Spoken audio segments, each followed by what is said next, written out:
Bagong bahay po ang Salo. Ano pong masasabi nyo na yung iba po naliligaw kasi? Lumipat kami, pero QC pa rin, malapit pa rin kung saan dati, pero lumipat kami sa, I think, we believe na mas accessible po. Mas madali siya, mas malapit siya sa Marato. So, mas maganda yung lugar. Yun, so kaya lumipat kami. Here in the UAP, United Architects of the Philippines building in Scout Rally. So, yung bagong bahay niya, ito po yung second branch niyo, no? Yes. Yung isang branch naman is in Burger Circle in BGC. And then this is the other branch. Parang narinig po namin magkakaroon pa ng dalawang kapatid ang Salo version. Yes. We're opening in Pampanga and also in which is near Clark. And then in Siargao. Sa West McKinley po. This year po ba bubuksan yun? We're actually aiming for 7 this year. May mga kasosyo po ba kayo dito sa Salo? Ibang business partner? Sa ngayon, wala. Yes, just us two. Just us two. So we're trying to grow. Anong mga na-encounter yung problema sa ganitong negosyo? Marami. Marami. Ang una na siguro yung there's so much when we're trying to grow so aggressively all over the Philippines. Although maraming that want us to open in their areas, hindi kami maka-grow as quickly as what people would like. So that's one of the challenges in growing like this. Maraming lessons na natututunan along the way, especially you have to be in a good location, di ba? Of course, yung marketing, gano'n, yung mga challenges na inaayos namin. Ms. Arlene, ano pong kaibahan ng Salo sa ibang restaurant dito sa Quezon City o sa Metro Manila? Well, kasi yung mga pagkain namin talaga are from scratch talaga na piniprepare namin, hindi siya yung I know yung iba kasi parang ganyan, hindi talaga fresh and masasabi namin na masarap talaga yung food namin and masasabi namin lagi is the service.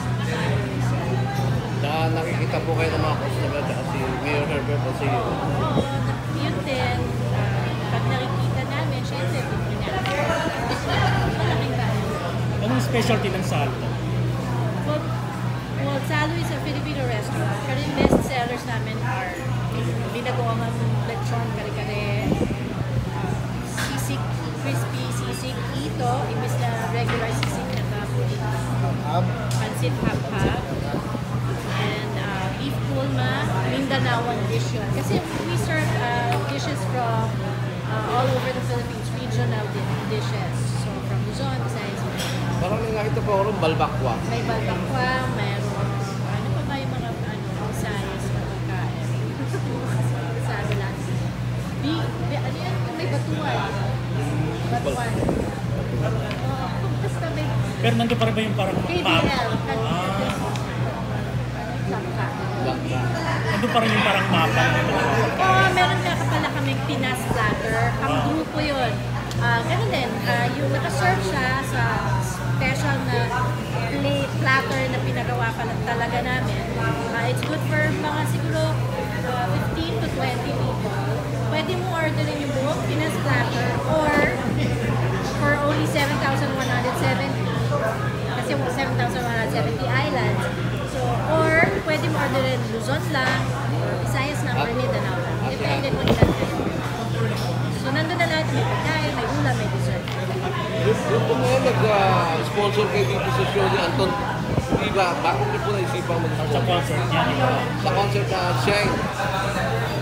Gagawin sa June 15, 2019 sa Cuneta, Sulu. I guess Terry and Peter are close friends, and so they spoke to us, and so we were very happy to support their latest project. Yun. Kasi nga, sabi ko nga kanina, Terry, Peter, and I have been friends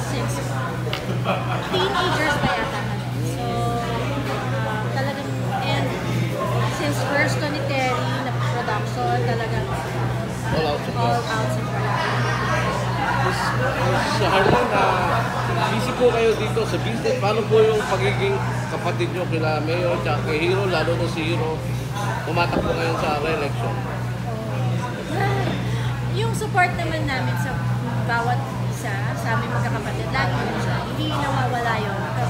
Kahit minsan bira kami magkita or mag-usap, yung support and love. So, Yung kay Mayor, mapapahinga pa siya. kaya siya, time with the kids daw niya, and siguro gagawa siya ng mga bagay na hindi niya nagagawa noon nung nasa office siya. Public official. Like siguro magsulat or mag-direct or ano ko alam. Mag-girlfriend po. Nagawa naman niya yan noon, so ewan ko lang, no? How about yung Miss Arlene bukod sa salo, yung paggawa ng pelikula? o Yun, showbiz meron kaming ginagawa na series for I1, Don't Call Me Tita. Okay. Starring Cherry Paiticache, Alvin Isidro, Mike Indizon, Jacqueline Jose, Joanna Ampil, and Angelica Panganiban, and Icy Guerra, directed by Andoy Ranay. So siguro mga mid-year, mga July, August papalabas na siya. Yung movie po, Yung movie In the Name of the Mother, starring Snooki Serna, directed by Joel Lamangan. Ni-aim namin siya for PPP sa September. And hopefully, makagawa kami for MMM. Yung pagbabalik acting or pag-artist? Pwede rin naman, pwede rin.